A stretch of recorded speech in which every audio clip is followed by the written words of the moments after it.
Assalamualaikum warahmatullahi wabarakatuh. Sampurasun Akang Teteh. Berjumpa kembali bersama saya Anissa Nurul dalam program Beja Antara.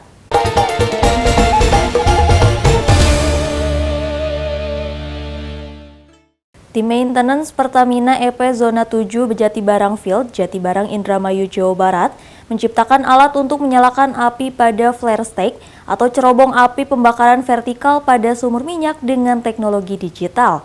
Inovasi yang bernama System Ignition Automatic Spark to Energize Pilot Flare itu memudahkan pekerja, memangkas waktu menyalakan flare stick, dan meminimalisir resiko kecelakaan kerja.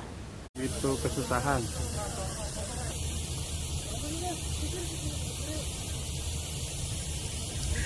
Proses menyalakan api pada sebuah flare stick atau cerobong api di sejumlah sumur minyak maupun gas selama ini dilakukan dengan cara manual, yaitu menggunakan galah kayu panjang untuk cerobong dengan ketinggian belasan meter atau dengan kembang api, juga beberapa cara lainnya. Hal ini kerap kali menyulitkan, terutama di flare stick dengan ketinggian mencapai 50 meter, di mana para pekerja harus menaiki cerobong tersebut untuk menyalakan api yang membutuhkan waktu 3 hingga 5 jam dan tentunya memiliki risiko yang sangat tinggi. Berkaca dari tingginya risiko dan efisiensi kerja, Tim Maintenance Pertamina EP Zona 7 Jatibarang Field di Indramayu, Jawa Barat menciptakan teknologi berbasis aplikasi digital untuk menyalakan api pada sebuah flare stick. Alat yang dinamakan System Ignition Automatic Spark to Engine Pilot Flare atau SIASEP merupakan pemantik api yang dipasangkan pada ujung flare stick dan diaktifkan dari ruang kontrol, bahkan bisa menggunakan aplikasi melalui telepon seluler. Dengan kehadiran teknologi tersebut, waktu yang dibutuhkan hanya beberapa detik, serta dapat mengurangi risiko dibandingkan sebelumnya yang harus menaiki tiang flare stick hingga puluhan meter. Hampir 1 tahun lamanya alat SIASEP terpasang di tiang flare stick di 3 sumur zona field Jatibarang dan akan dipasangkan sejumlah tiang flare stick lainnya.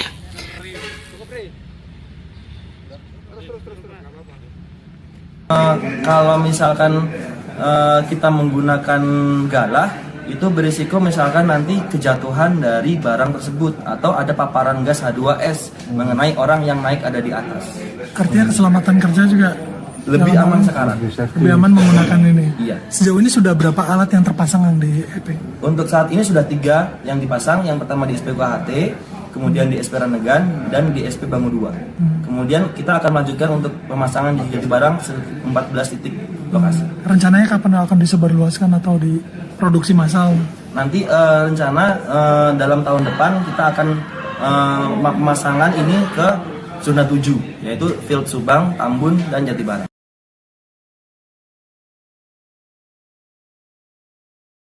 Teknologi tersebut terinspirasi dari cara kerja pemantik api kompor gas, kemudian dikembangkan dengan teknologi secara digital sehingga dapat mempermudah proses menyalakan api pada flare stick. Rencananya mulai tahun depan, teknologi ini terus dikembangkan dan akan dipasangkan di sejumlah flare stick di zona Field Subang dan Field Tambun. Alat ini diharapkan dapat membantu para pekerja, terutama di bidang pengeboran minyak maupun gas dan lainnya, serta mengurangi risiko kerja. Dari Indramayu, Jawa Barat, Enjang Solihin, Kantor Berita Antara, mewartakan.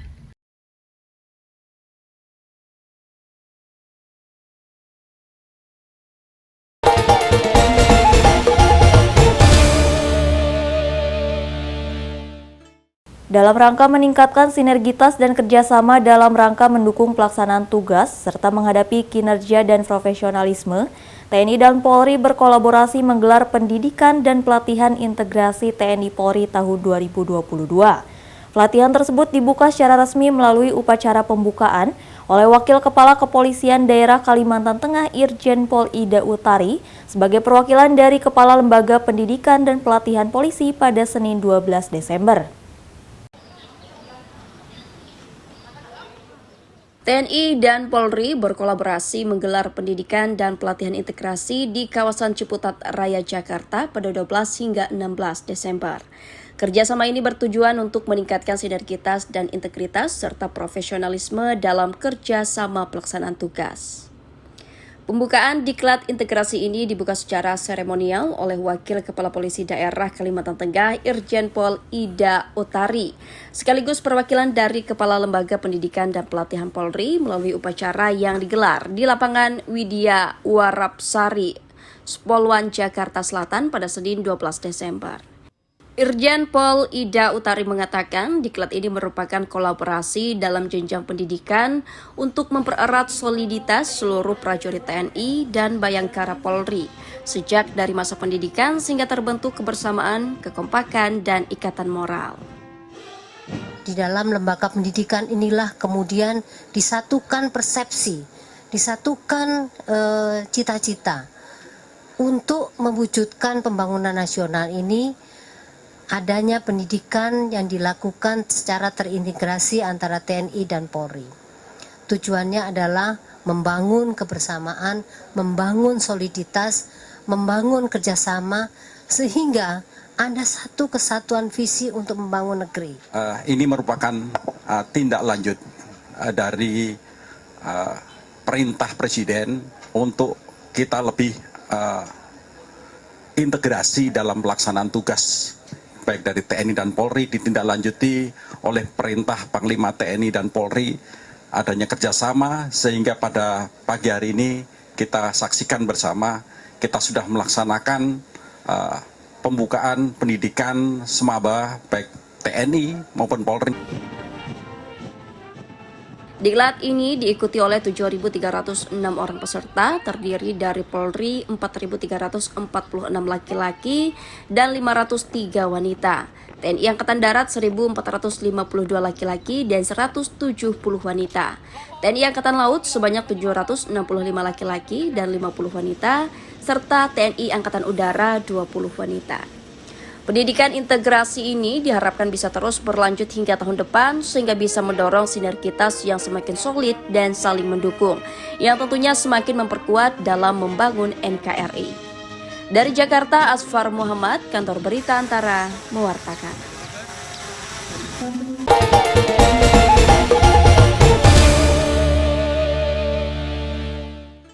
Wakil Presiden Ma'ruf Amin pada Minggu 11 Desember mengapresiasi kawasan Candi Prambanan yang dapat terjaga dengan baik. Wapres optimistis pariwisata Indonesia, khususnya di Provinsi DIY dan Jawa Tengah, akan meningkat seiring upaya pemeliharaan cagar budaya yang terus dilakukan.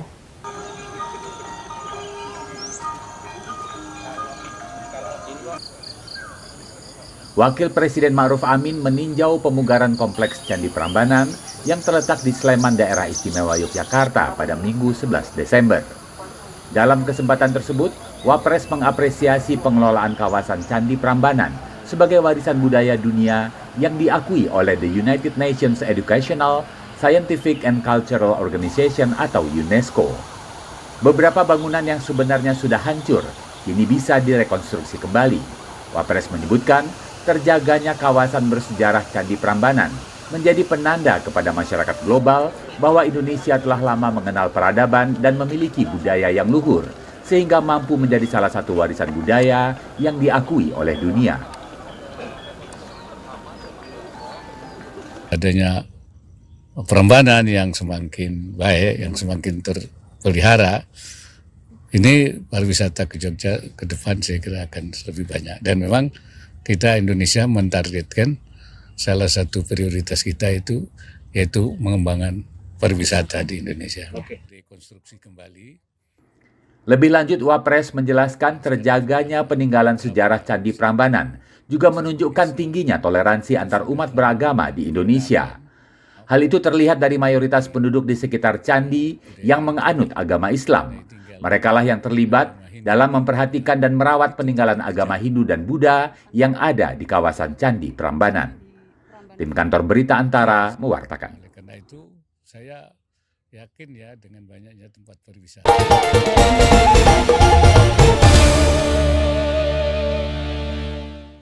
Borneo Nature Foundation menggelar Festival Anak Sebangau 2022 di kawasan wisata air hitam Sungai Sebangau, Kelurahan Kereng Bangkirai, Kecamatan Sebangau, Kota Palangkaraya, Kalimantan Tengah. Festival Anak Sebangau yang digelar tahun ke-6 ini bertema Aku dan Alam. Berbagai kegiatan anak-anak ditampilkan di ajang festival ini, seperti pameran foto kegiatan lingkungan, pertunjukan seni tari, lomba mewarnai, dan drama tentang lingkungan.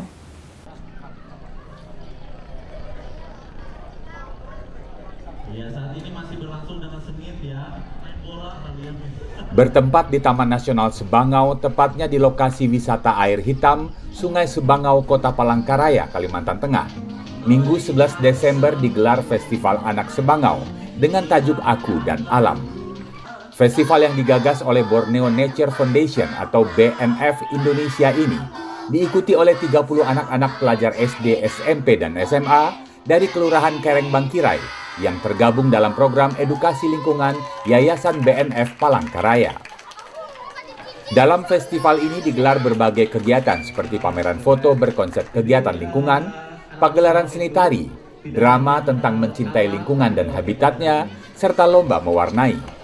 Kepala Program Sebangau Borneo Nature Foundation Indonesia, Adi Maruli, menjelaskan, tujuan kegiatan ini adalah untuk menanamkan kepedulian perlindungan lingkungan kepada anak-anak sebagai kader untuk penyelamatan lingkungan di masa depan. Tanggung jawab tentang perlindungan lingkungan terutama itu juga jadi tanggung jawab kita untuk meneruskan ke adik-adik kita yang berikutnya ya. Artinya semakin banyak kader yang bisa kita berikan penyadaraan sejak dini, semakin besar potensi kita ke depannya untuk bisa menyelamatkan lingkungan di Kalimantan Tengah, khususnya Taman Nasional Sebangau. Festival ini digelar setiap akhir tahun. Pada penyelenggaraan ke-6 di tahun 2022 ini, setiap anak yang telah mengikuti program selama 1 tahun akan berbagi cerita tentang pengalamannya untuk menginspirasi anak-anak lain agar mengikuti pendidikan dan latihan tentang lingkungan dari Yayasan BNF. Pemerintah setempat melalui Dinas Pendidikan Kota Palangkaraya berharap kegiatan ini bisa dilaksanakan secara berkesinambungan. Dan harapannya di kedepannya kegiatan ini akan terus terlaksana karena pada dasarnya Dinas Pendidikan ini memiliki keterbatasan, tidak bisa menjangkau semuanya. Jadi harapannya bagus sekali BNF bisa melaksanakan event-event seperti ini. Itu saja. Adapun isu tentang konservasi lingkungan disampaikan kepada anak-anak oleh anak-anak dan untuk menjadi inspirasi bagi anak-anak lainnya. Diharapkan kesadaran mereka sebagai kader masa depan bangsa senantiasa tumbuh untuk penyelamatan dan tetap melestarikan lingkungan. Dari Palangkaraya, Kalimantan Tengah, Redianto Tumon, Kantor Berita Antara, mewartakan.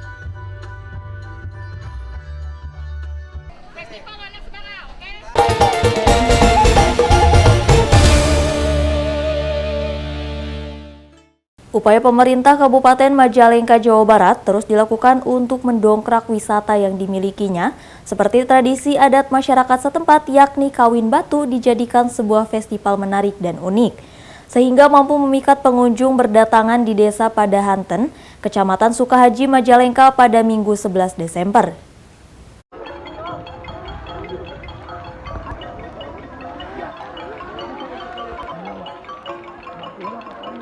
Acara kebudayaan kawin batu digelar pada Minggu 11 Desember 2022 di Desa Padahanten, Kecamatan Sukahaji, Kabupaten Majalengka. Acara ini diawali dengan tarian penyambutan yang diiringi oleh seperangkat alat musik yang terbuat dari batu.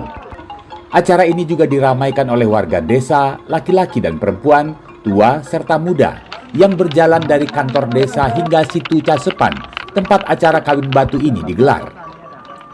Sambil berjalan mereka mengadu 2 buah batu yang dibawa dalam kepalan tangan sehingga menimbulkan bunyi-bunyian.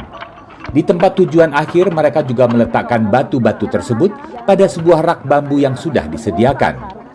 Menurut Kepala Desa Padahanten, Dani Siswanto, tradisi kawin batu merupakan simbol persatuan dan peran serta warga untuk terlibat dalam pembangunan desa setempat.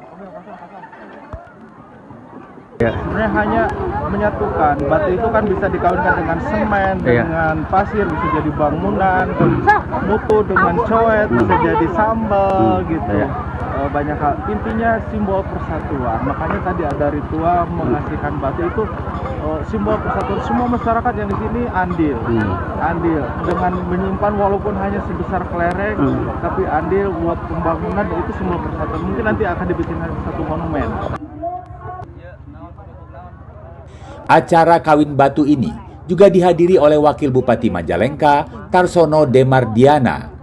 Ia mengapresiasi kegiatan ini sebagai sebuah bentuk kolaborasi kegiatan budaya yang dapat mendorong kemajuan desa melalui sektor pariwisata.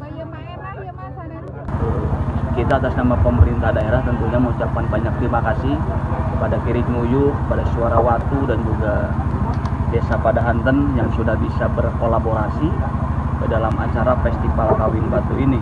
Dan sesungguhnya inilah yang ingin kita capai dalam rangka membangun budaya di Kabupaten Majalengka, dan inilah bukti sebuah harmonisasi atau kolaborasi yang baik.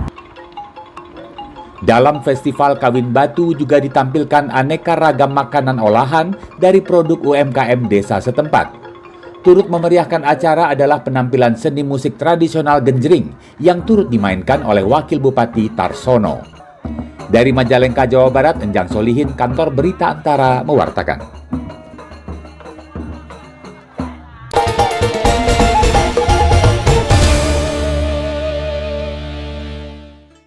Akang Teteh, demikian Beja Antara hari ini. Tetap saksikan Beja Antara setiap hari Senin sampai dengan Sabtu.